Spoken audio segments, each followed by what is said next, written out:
What Japan has taught me. At 23 years old, I went to Japan thinking I'd learn how to eat ramen properly, but what I came back with? A completely different way of seeing the world, and myself. These are the 10 things Japan taught me, lessons I never saw coming. Silence is not empty, it is full. When I first stepped onto a train in Tokyo, I was shocked by the silence. Hundreds of people, and not a single phone call. Not a loud laugh. Not even a whisper. At first, I thought it was cold, distant. Maybe even unfriendly.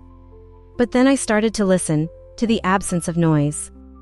And that's when I understood, this silence isn't emptiness. It's a gift. It's the space they give each other to rest, to think, to just be. In a world that never stops shouting, Japan chooses stillness. Not out of fear, but out of deep, quiet respect. Now, back home, I catch myself doing something new. In a crowded cafe, when someone's voice rises to loud, I don't join in. I lower mine. I make space. Because Japan taught me, true connection doesn't always need words. Sometimes it just needs silence.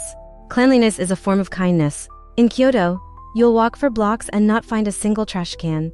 And yet, the streets are cleaner than most hospital floors. No gum stuck under benches.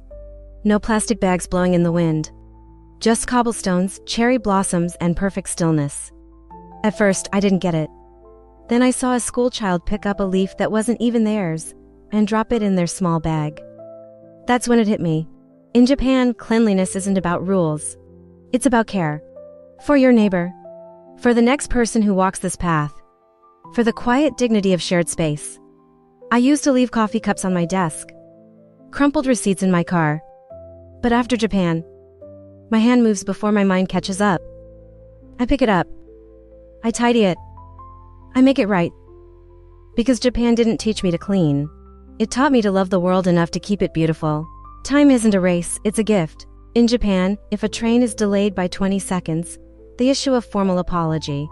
Not because they're obsessed with clocks, but because they believe your time is sacred. People bow when they say thank you. Not quickly. Not carelessly. But slowly, deeply, like they mean it. And in 2025, even as AI concierge greet you in Osaka and robot hotels check you in, that humanity hasn't disappeared. It's been woven into the future. I used to eat lunch at my desk. Scroll through dinner. Talk while looking at my phone. I was always rushing to the next thing, the next notification, the next day. But in Japan, I sat. I watched steam rise from my ramen. I listened to the silence between words. I let a moment just be. Japan didn't teach me to manage time. It taught me to honor it. In others, in myself, in every single breath. LESS stuff equals more peace. In Japan, beauty doesn't shout. It lives in a single flower on a windowsill, in a 100 yuan store with 10 perfect items, not 10,000, in a ryokan room with tatami mats, sliding doors.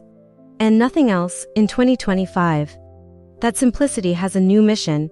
Zero-waste cafes in Kanazawa serve matcha in handmade cups. No lids, no straws, no guilt.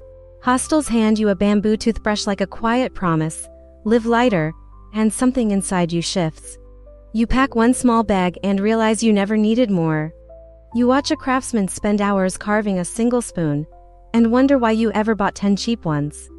So when I got home, I opened my closet, bursting with fast fashion, impulse buys, just-in-case stuff. And for the first time, it didn't feel like abundance. It felt like noise. I donated half of it. Not because I had to, but because I finally understood. Clutter doesn't fill your life.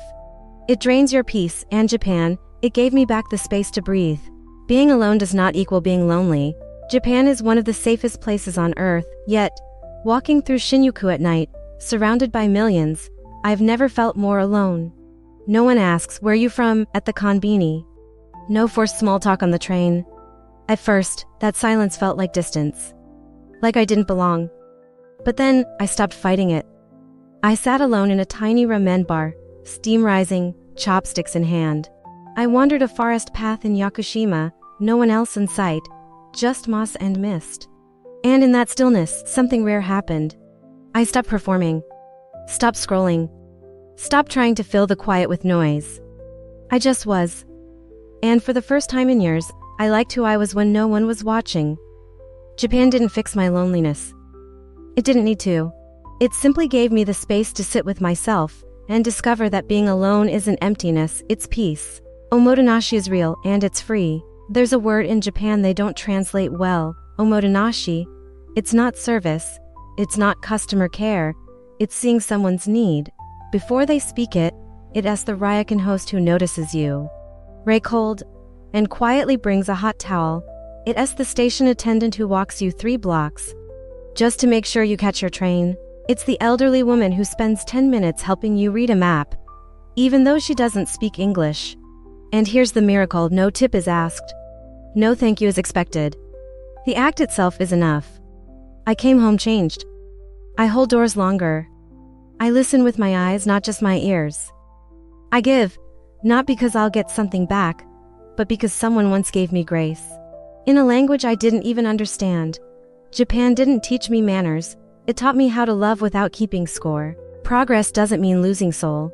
In Tokyo, robots serve coffee. Neon signs pulse like living circuits. Bullet trains blur the landscape at 320 kilometers an hour. But just a few hours away, in a misty mountain village in 2025, an 80-year-old farmer kneels in the mud, planting rice by hand, the same way his grandfather did. That's the quiet genius of Japan. It doesn't fear the future, but it never lets go of the past. I used to refresh my phone every hour, chasing the next update, the next trend, the next distraction. But in Japan, I watched a craftsman spend 3 hours carving a single spoon, and I finally understood. Some things aren't meant to be fast. I came home and put my phone down. I made tea. I sat by the window. And for the first time in years, I felt ahead, not behind. Because Japan taught me, true progress doesn't shout, it serves peace, not noise. I can be a guest, not just a tourist. In Japan, you don't just visit. You're invited to be a guest. And that changes everything. It's in the small things, learning to say arigato with your eyes down and your hands together. Bowing slightly when someone helps you, not because it's required, but because you mean it. Walking quietly through a temple. Never eating while you stroll because the street isn't your dining room. In 2025, as crowds return and cities welcome the world, these quiet gestures matter more than ever. And the locals, they notice. Not with words, but with a softer smile, a quicker nod, a little extra care. I came home different. I lower my voice in shared spaces. I step aside on sidewalks. I ask myself, am I adding to the noise or the peace? Because now I know I'm not just a traveler. I'm a guest, and that means I carry respect, not just a passport. Japan reveals you, it doesn't just change you. Months after I left, I smelled rain on my street, and suddenly, I was back under the wooden eaves of a Kyoto tea house, listening to droplets hit moss-covered stone. A wind chime rang on my neighbor's porch, and for a heartbeat, I was standing beneath temple bells in Nara. The sound echoing through ancient cedar trees. That's the thing about Japan.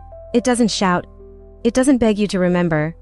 It whispers, in steam rising from a bowl of udon, in the rustle of a paper lantern, in the space between footsteps on a quiet street.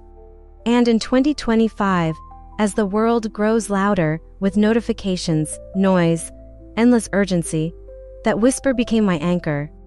My calm. My compass. I don't just miss Japan, I miss the version of myself I became there.